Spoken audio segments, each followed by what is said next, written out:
cette mini-conférence qui sera consacrée entièrement à la prise de parole en public. Je ne vais pas prétendre de vous enseigner ce qu'il faut faire pour être un bon orateur, mais je vais essayer avec mon modeste contribution de vous donner des orientations qui vous aideront dans l'avenir à perfectionner cette technique.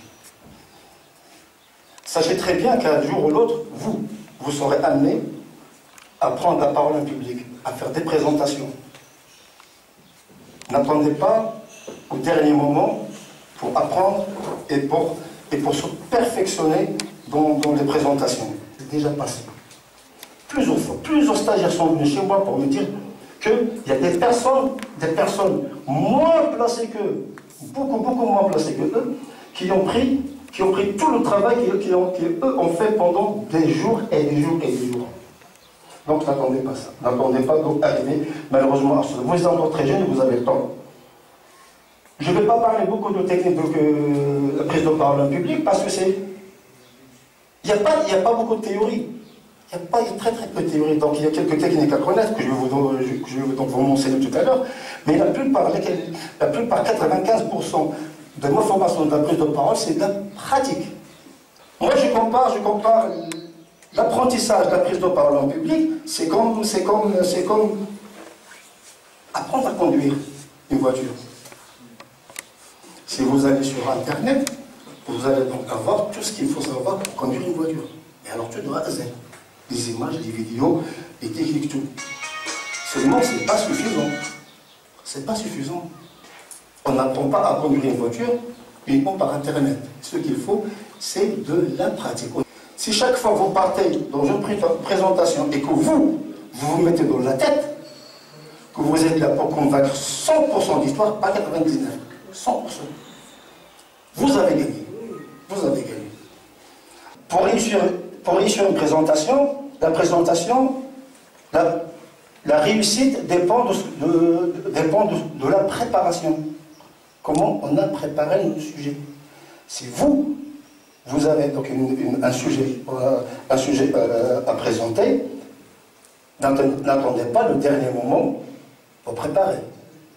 La préparation compte autant que la présentation elle-même. Sans préparation, votre présentation sera vouée à l'échec. Dans cette préparation, il faut bien définir l'objectif du sujet. Qu'est-ce qu'on veut transmettre? Et se focaliser tout au long de la présentation, se focaliser uniquement sur votre objectif. Vous devez adapter votre présentation au temps qui vous est imparti. Si j'ai par exemple un quart d'heure, 20 minutes, 1 heure pour faire une présentation, je vais adapter mon sujet pour qu'il rentre dans 1 heure. Et pas l'inverse. Il faut que j'adapte, avec bien sûr les techniques, il faut que j'adapte mon sujet pour qu'il rentre dans le temps qui m'est imparti. Être un bon orateur, ça s'apprend. On n'est pas né bon ou mauvais orateur. Il y a certaines personnes qui sont plus douées, mais tout le monde parmi vous peut être un bon orateur. Tout le monde parmi vous peut bien faire des présentations. C'est une question d'apprentissage et de pratique. Et puis il y a trop de mots, etc. Alors qu'ils veulent apprendre le français. Et j'ai remarqué, ce n'est pas le français qui pose le problème. Non. Parce que c'est des gens qui parlent très bien le français. Pour réussir, il faut jamais apprendre par cœur son sujet, le fond de son sujet. Par contre, l'introduction, vous devez l'apprendre et l'adapter par cœur. Pourquoi? Parce que pendant ces 2-3 minutes qui vont nous servir à réciter notre présentation, on va sentir que le stress va diminuer de plus en plus, va disparaître et diminuer. Et ça va nous aider à prendre le dessus et gérer le stress. Et la conclusion, bien sûr, pour conclure en beauté, donc il faut apprendre la conclusion par cœur. Pourquoi? Parce que c'est la conclusion qui va vous mettre à la fin et être prêt pour les questions. De vivre l'enchaînement de votre présentation, comment elle va se dérouler. Faites comme si c'était demain, comme si c'était maintenant. Et entraînez-vous à toujours visualiser cette technique. N'oubliez jamais que si vous êtes devant le public, mettez-vous ça toujours dans la tête, c'est que vous devez vous transmettre un message. vous avez un message à transmettre. Et vous devez convaincre. Or, pour convaincre, il faut être entendu. Et pour être entendu, il faut parler à haute voix.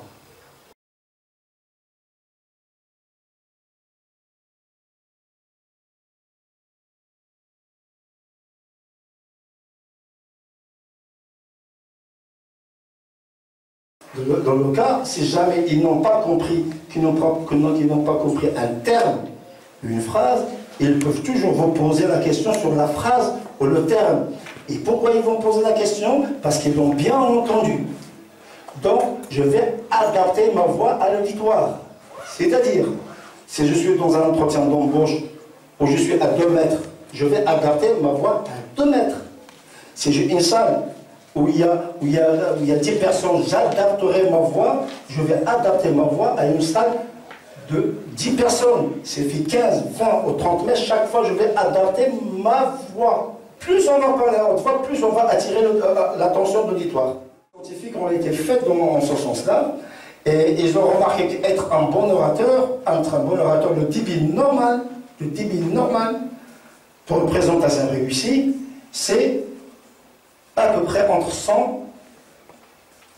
160 et 180 mots par minute.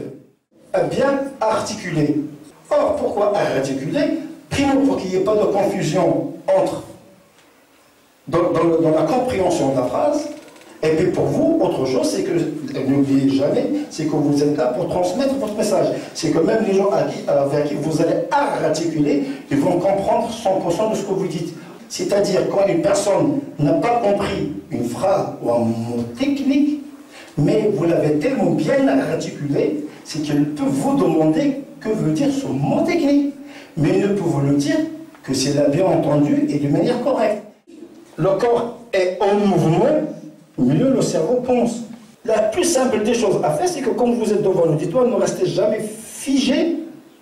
Rester figé, c'est ennuyer les gens et ne restez jamais statique. Donc, par le mouvement du corps, tout simplement, on a le à droite et à gauche. Et ça va pouvoir animer les personnes. Les gens vont vous suivre du début jusqu'à la fin, c'est parce que vous êtes au mouvement. Avoir l'impression qu'on le regarde, et chacun va avoir l'impression qu'on l'estime ou qu'on s'intéresse à lui. Or, vous devez montrer le doigt que vous vous intéressez à eux. Mais eux, dans leur subconscient, le fait de survoler par les yeux, ils vont capter votre regard, et pour eux dire, je suis intéressant, donc je termine, je reste jusqu'à la fin. Et puis, évitez, comme ça se fait toujours, de regarder une rangée spécifique, ou encore pire, sur une personne spécifique. Quand vous êtes en train de faire une présentation, 60% de votre message passe par la gestuelle. Ça donne à réfléchir. 60% de votre message passe par la gestuelle. 30% de votre message passe par l'intonation. C'est-à-dire comment je vais chanter avec la voix.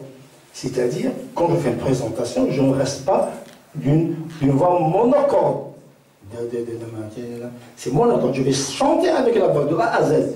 Pour animer, je vais descendre ma voix quand il faut descendre la voix, je vais monter la voix quand il faut descendre la voix, je marque les ponctuations et j'exprime d'une manière émotionnelle notre texte. Si on prend les deux techniques, c'est-à-dire et la gestuelle et l'intonation de la voix, les deux représentent 90% du message. Donc votre message passe à 90% par la gestuelle et par l'intonation de la voix. Essayez toujours d'utiliser des mots simples, un texte simple et un français simple. N'oubliez pas que vous vous adressez à un auditoire qui est composé de plusieurs personnes. Les gens qui veulent utiliser un français compliqué et qui veulent impressionner, ça n'impressionne personne. Ça n'impressionne que. Vous n'êtes pas là pour impressionner, vous êtes là pour transmettre votre message. Toujours inclure dans votre présentation soit une histoire. On va raconter une histoire. Toujours en relation avec le texte. Soit on va donner des exemples concrets. On va donner le plus d'exemples concrets. Ou bien on va utiliser des métaphores. Une des trois, ou bien les trois en même temps. Pourquoi? Parce que plus on va laisser les gens imaginer notre histoire, plus ils vont commencer à se faire un film, une image dans leur tête, plus ils vont être convaincus. plus le message va être transmis. Ils sont transmis par la fabrication de ce message qu'on est en train de faire. L'intonation, je vais respecter les ponctuations. Quand il s'agit d'une virgule, je m'arrête 1 seconde. Quand il y a un point, je m'arrête 2 secondes. Je respire, je gère le stress. Je respire, je gère le stress. J'utilise énormément le regard de droite à gauche, de gauche à droite, pour que tout le monde ait l'impression que je le regarde. Il faut utiliser la gestuelle automatiquement, la gestuelle pour être beaucoup plus persuasif.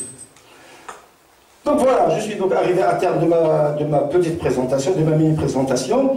Ce que je vous conseille, c'est de vous entrer le plus souvent, un jour ou l'autre. Croyez-le ou non, un jour ou l'autre, vous serez amené à parler en public. Ne laissez pas cette occasion passer aux autres. Même dans un entretien d'embauche, c'est les mêmes techniques. Vous un jour, donc, amené à faire un entretien d'embauche et vous serez jugé non seulement sur le fond, pas uniquement sur le fond, mais sur la forme. Comment vous... Ce que je peux vous dire, c'est que donc, je vous remercie beaucoup de votre attention et je suis prêt, si vous souhaitez, à répondre à vos questions, si j'arrive à y répondre. Et merci beaucoup.